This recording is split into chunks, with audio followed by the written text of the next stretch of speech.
it's that plane that comes down, up there. So you're going to show that stuff behind me? Yeah, for Dallas, it's just some stacking. Okay. Really? You can't move? I got a lot to say.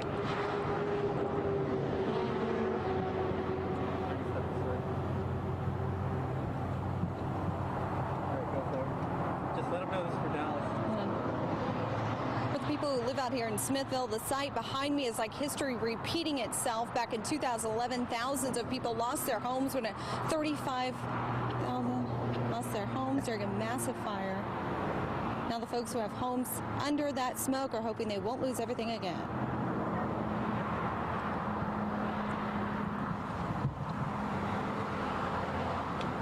Can you move off of it so I can say some more stuff?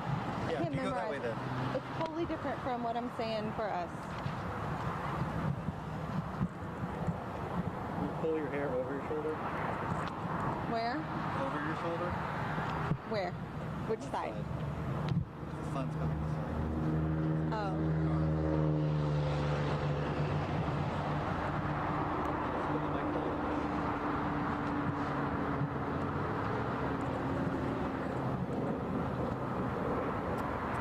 Okay. This is for Dallas, if you guys can hear me. I'm trying to do it one take.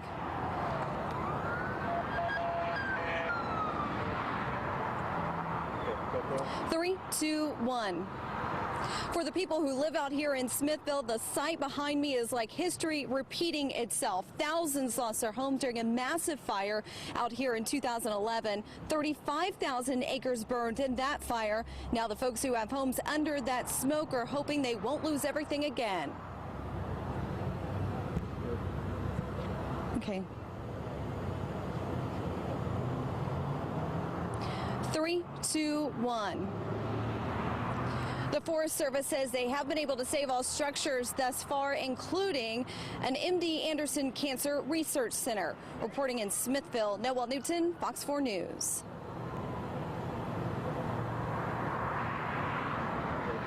just to make sure.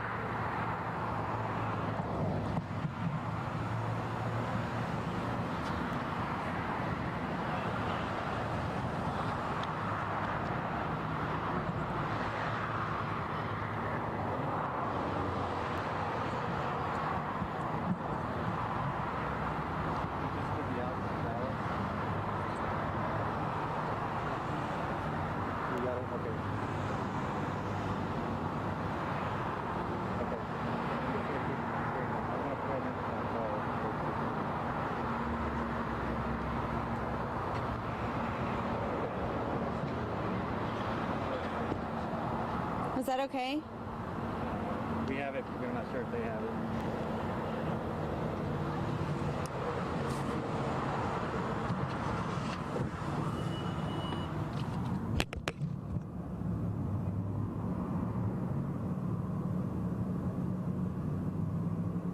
Well, we may have like a structure loss with this update. So I'll listen to it and see what's going on.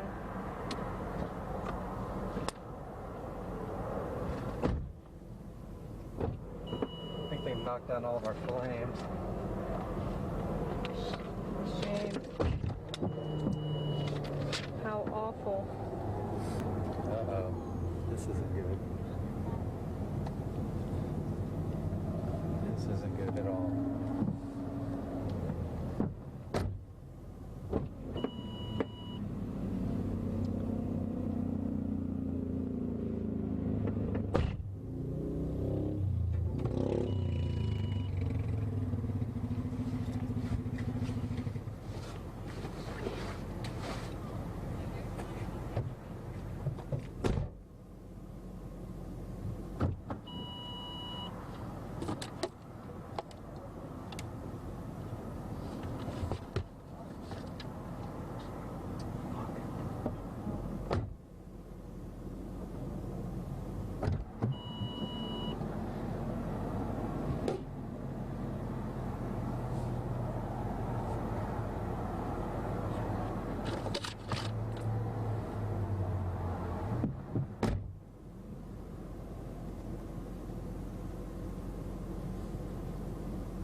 ruined your week, broken your bones. Now the bills are piling up. You're going to love the loans interest-free. I can do it because I know what it takes to win a case, and I'll win your case where there's no attorney fee, and you'll never have to pay me back. That's how confident I am. Tony Wynn, 1-800-35-TEXAS.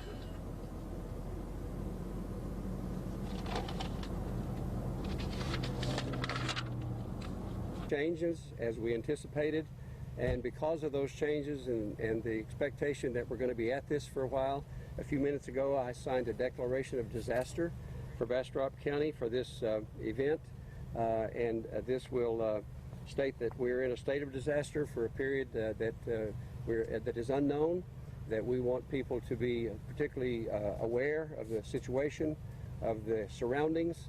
And the sheriff will give you more details later on about areas that have been evacuated and some utility areas that have been turned off. We can't anticipate how long this will last, but from the experience that we've had in the past, we felt like this was the safe play for the citizens of Bastrop County. And so we're currently operating under a disaster declaration for the county. I can't say enough good about the team that we've assembled to help out in response. We've got people here from many state agencies, volunteer organizations around the county, our ESDs, the city of Smithfield and Bastrop are on board. We've had a lot of help from a lot of people, and we're grateful for all of that. I want to this time introduce to you my deputy disaster director, Mr. Mike Fisher, and he'll have a few comments about the event, and then we'll be later on, after the sheriff and Mr. Tam will speak, we'll take questions if you have some questions of areas that we don't cover. Mr. Fisher. Yeah. Thank you, Judge. Earlier today, I gave you sort of a briefing early this morning that we were about 375 acres and about 50% contained. That's all changed. This fire's grown. We got into the burn window about 10 o'clock this morning, which is a little early. We've now grown to over 1,500 acres. We're actually flying it right now to update that, get our maps accurate for the night shift. I suspect we're going to be pushing 2,000 acres by dark today, and certainly no more containment. This thing has really been rough. The temperatures today, I don't know if we set record high, but it's been pretty hot on these firefighters and law enforcement people out there. And the winds were not quite as bad today, but the relative humidity down in the teens. We've just had a lot of extraordinary fire activity, and then a change of wind from northerly to southerly has changed tactics throughout the day. So we haven't gained the kind of ground that I wanted to through the day. We've not lost any more assets. In fact, we keep saving assets, which is a good thing. But I don't see the end of this really anytime soon. I think we're going to be here for several more days. We started calling in firefighting resources from around the state. They're arriving now from Houston and as far away as Dallas and other parts of the community. Our local firefighters have been here now over 24 hours, and they're worn out, and we've still got the rest of the county to protect. Tomorrow's going to be another burn day. It's going to be conducive to big burning. We've seen things today like pine cones that are being flipped out ahead, and they're on fire an eighth of a mile away from the tree where they exploded. That's the kind of activity we're seeing. I'm saying that because I know that you've been working with our public information folks and wanting to have some camera work out there, but I don't want that. I haven't had anybody else hurt, and I don't intend to have that happen now to you or firefighters or civilians or anyone else. So we're going to battle this thing until its conclusion. When that will be is when all the smoke is gone and all the logs quit burning, and everybody gets back into their homes and life gets back to normal. So that's the kind of the end of my report. If I said anything more, I'd probably make it sound real bad. Sheriff?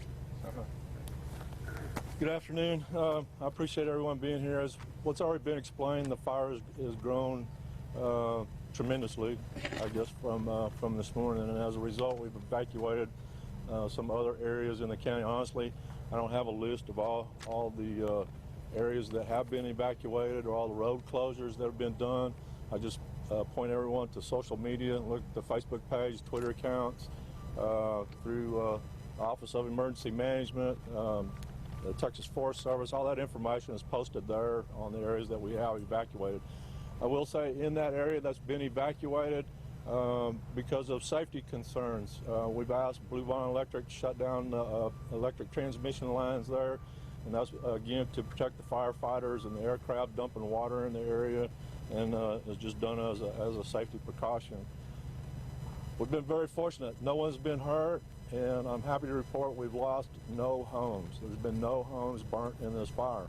I will say there have been 4 outbuildings, some small sheds and things that have been burnt, and there have been three vehicles that have burned up.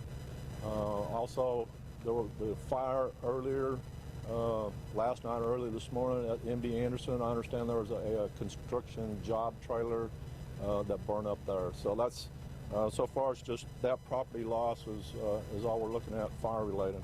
Obviously, from a law enforcement standpoint, we're there to support the firefighters. We're there to go in and evacuate the areas and then try and make sure that those areas remain secure, not only to protect the firefighters, but to protect those persons' property who've left the area. So we're working with our partners, Texas Department of Public Safety, Parks and Wildlife, LCRA Rangers, everybody you can think of is pitching in to help out to make sure that those areas, once people leave their homes, that we're making them as secure as possible until such time as we can allow people to safely return. I will ask that we've had numerous reports of the motoring traffic on Highway 71, doing a lot of onlooking and causing some traffic problems. I just ask that everyone keep moving and not jam up traffic and create problems and create a hazardous situation not only for our firefighters but for our law enforcement personnel out there. And I believe that's all I had to cover on that. And at this time, I'll turn it over to City Manager Robert Campbell. Thank you, Terry. Good afternoon, folks. I'm going to give you a brief update from the city perspective. I will echo Judge Poppy's comments. The interlocal agency support has been outstanding. Job well done, folks. We got a little ways to go. The community outreach from the citizens has been phenomenal. They're donating food, preparing meals. The local grocery stores are helping out, so we're very proud of the citizens for stepping up to volunteer. Regarding evacuees, the Smithville Recreation Center is open for evacuees and will remain open through the duration of this event. We are not taking any pets. We would ask that you check in, if you are an evacuee, to the Smithville Rec Center on Royston Street. Regarding volunteers, right now we have set up a sign-up location at 317 Main Street. That's City Hall. If you would like to volunteer to help, go check in at City Hall and we will assign you as needed. Other than that, that's all I have with respect to the evacuation at this point. And please keep the thoughts and prayers for all those impacted going through this. Did you want to tell them how many people are at the shelter right now? Yes, good point. Thank you. There are 14 people at the shelter at this time, and we have plenty of capacity at the moment. Thank you. Thank you, Robert. As we did this morning, we'll open it up for some questions now. If there's anything we didn't cover or you'd like clarification on any of the points that were made, if you just get your, let me call on you as you speak so that we can, yes ma'am. Disaster declaration for Bastrop County. Yes ma'am, yes, for this event. Yes sir. Mike, can you talk a little bit about how this fire spread so vastly, so quickly? I know it's dry, but have people went to work this morning thinking it was 400 acres and that was big, and now they're hearing after work that it's 1,500. Yeah, that the problematic was the wind shift. That was the biggest thing. We were in some really bad terrain, a lot of slopes, drainages and canyons, and what little wind we had was kind of exacerbated by that terrain. Very hard to get to with equipment. We had helicopters in the air doing what they could, but when you get down into 11, 12, 13% humidity, and drop 300 gallons of water from 500 feet, there's not much water gets on the ground. You can look around you and see the kind of fuel that we're dealing with. You can't walk through there. We've been, I don't know how many days into this drought, but too long. The dryness of these fuels is incredible. I've seen that worse one other time in my 30-year career, and that was on Labor Day of 2011. Believe it or not, we were just a little bit drier that day than we are right now. So all of those things combined is just a control problem. There's just so much a firefighter can do without getting themselves hurt. And we're, sometimes the fire's just going to take over for a day or so. Yes, ma'am. Mike or Judge Poppy, can you talk a little bit about past experience, 2011, and how that could be helping you handle it a little better this time? How maybe Go ahead and take that, and then you I'll guys say are what maybe a about little more organized? Well, we'd like to think we're more organized. Appreciate your comment there. And we are, by the way. You just heard the sheriff talk about successful handling of evacuated neighborhoods. We got a lot of experience doing that in 2011. We've done a very good job today. Nobody hurt, everybody's orderly. There's a place for them to stay, thanks to the city of Smithville. So all of those things that got crunched upon us that Labor Day weekend in 2011 were good lessons learned. We put those in our books and we repeat the good things. And I think all in all, us and all of our cooperators from all levels of government have learned, and we're working together really, really closely. Mike, I presume that the firefighting will go 24/7 on this. That is correct. By, say, midday tomorrow, how many firefighting agencies would you guess will have gotten involved to help out? I'm going to see what kind of resources come in from around the state, Dave, but I'm going to say we're probably going to be at 12 to 15 different firefighting agencies, including a couple from the state of Texas. Have any come from out of state, and do we need any firefighters from out of state? So far we don't. We think we can fill all our requests nearby and throughout the state. We got a bunch of great firefighters and law enforcement people at our disposal, and they're here, and we got more coming. Can you stay at the state of the park? Is the park in danger still, or how do you feel about it? Well, as long as I don't have this fire buckled up, it's in danger. It's not an imminent threat, or we wouldn't be here right now. I wouldn't allow that. The fire did get on Buescher State Park, a little bit of it. We got a dozer line across that, and I don't see it as being a big threat if we don't have a major change in weather. Is that because of the state park fire guys out there trenching? Those guys are awesome, doing a great job. Mike, can I ask you a containment question also? Earlier today we saw about 300 acres. We said it was 50% contained. Now we're at 1,500 acres, and we're saying that's also 50%? And I said it wasn't any more than that. Until we get this aircraft back down in the map, I'm not going to try to speculate. As long as it's not 100%, our job's not done anyway. I'm just curious how, with such a smaller amount, it was 50%, but now it's a bigger Well, this thing, the shape of this fire, and I'm assuming our PIO will furnish you guys with some maps when I release them. You'll see that it's kind of a funny shape. We got wind coming from one direction. 12 hours later, it turns 90 degrees. Another 6 hours later, it turns another 15 or 20 degrees, and it's just kind of blowing it around out there in the woods where it wants to go. With that, what are the areas that you're watching closely now? I don't have a good idea of the terrain that we're facing, so I don't know if it's heading toward an inhabited area maybe next because of the wind shifts. It's certainly getting into some of our neighborhoods now, and you heard the sheriff say that he's getting people out of harm's way. We've got firefighting assets now that we've been assigned to those residents to save those houses. So the people aren't there, there's no electricity there, but we've got firefighters there to save the homes. And yes, they're burning in the neighborhoods now. Is there a geographic spot that might be the eye of the storm at this point, or is it too dispersed to categorize it? It's just kind of moving. It's generally from to the west and the northwest, Dave, from where we started this morning because of that wind shift. So there's not really a central place, and that's causing tactical problems. We've got to try to be in too many places. You say that different areas have been evacuated. Do you know around how many homes?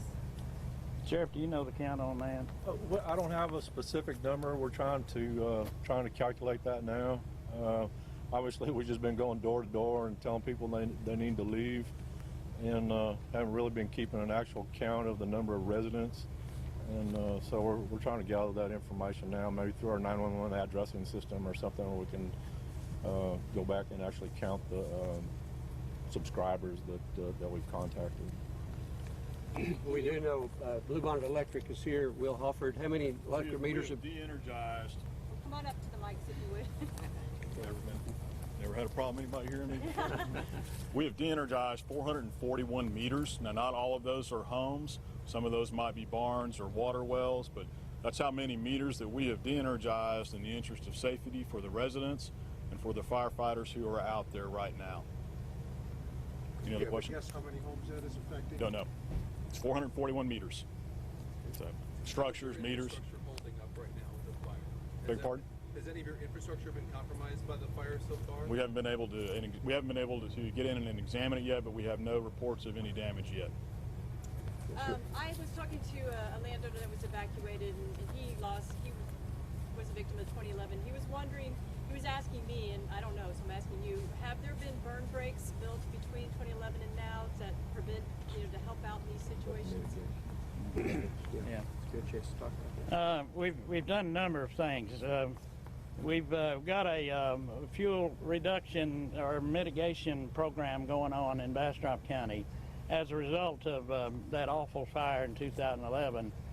And what we're doing in the county is we've got 14 county personnel with equipment that's working even now today and yesterday and tomorrow in areas surrounding the burn zone over on the other side, reducing this fuel. So we're reducing the wildfire risk. So the folks that are in the burn zone, obviously there's not as many trees and vegetation there now, but it's rebuilding, and we've got a really big challenge to meet the needs of future fuel reduction and mitigation.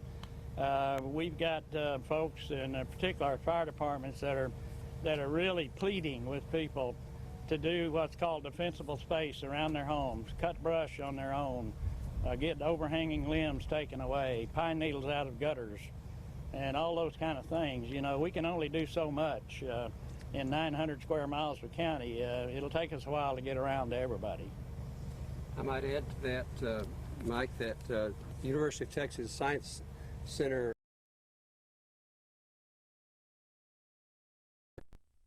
undergrowth and ladder fuels 200 or 300 yards from their main campus buildings, and there is clear evidence that no doubt saved hundreds of millions of dollars worth of assets because of this fire. We were able to get people into that area to defend it, and if they hadn't done that, chances are we'd have lost some, if not all, of the Cancer Research Center. That would have been a huge loss. Just that alone ought to tell the folks in Bastrop County and every forested county in Texas that defensible space is important, and it really works.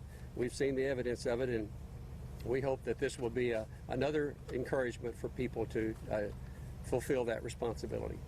What else would you like to ask that we haven't covered already? Anything else? Yes. Do we expect any more evacuations tonight? I don't think we expect any tonight. Sheriff, would you like to add anything to that? Wrapped up for tonight.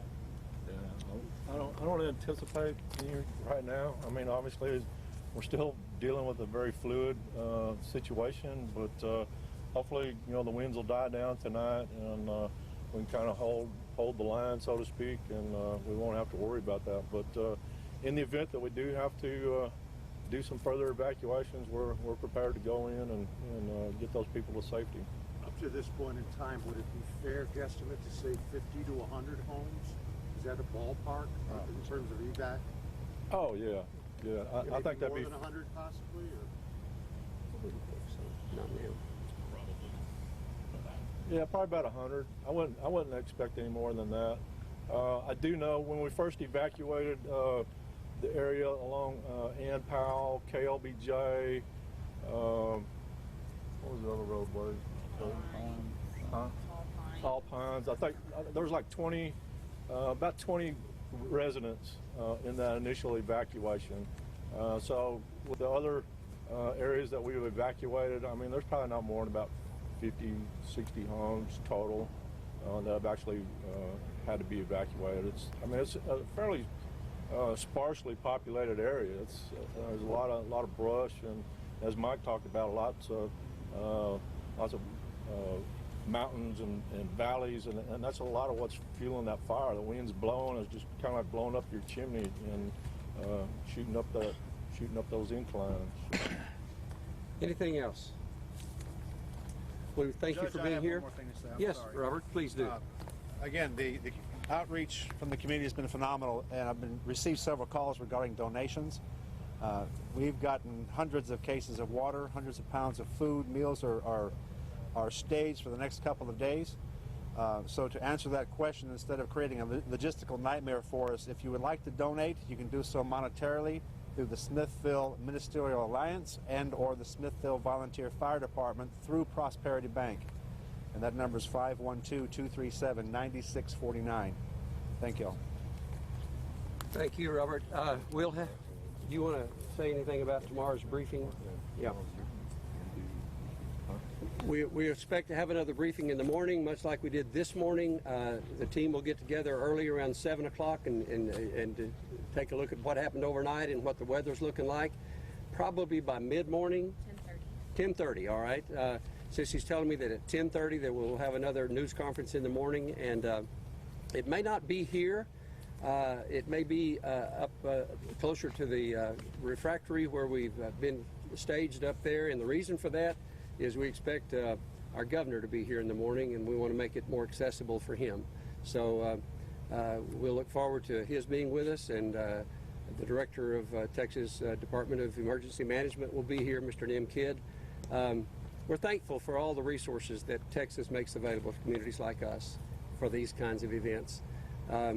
We've been through this before, and as Mr. Fisher said, I think we have the A-team on the game right now, and we will continue to do what we can to, first of all, make sure our firefighters and responders are safe, and make sure that our citizens are safe, and then protect the property that can be protected from this fire. And that would be our goal, and that's our objective for this entire event. Thank you so much.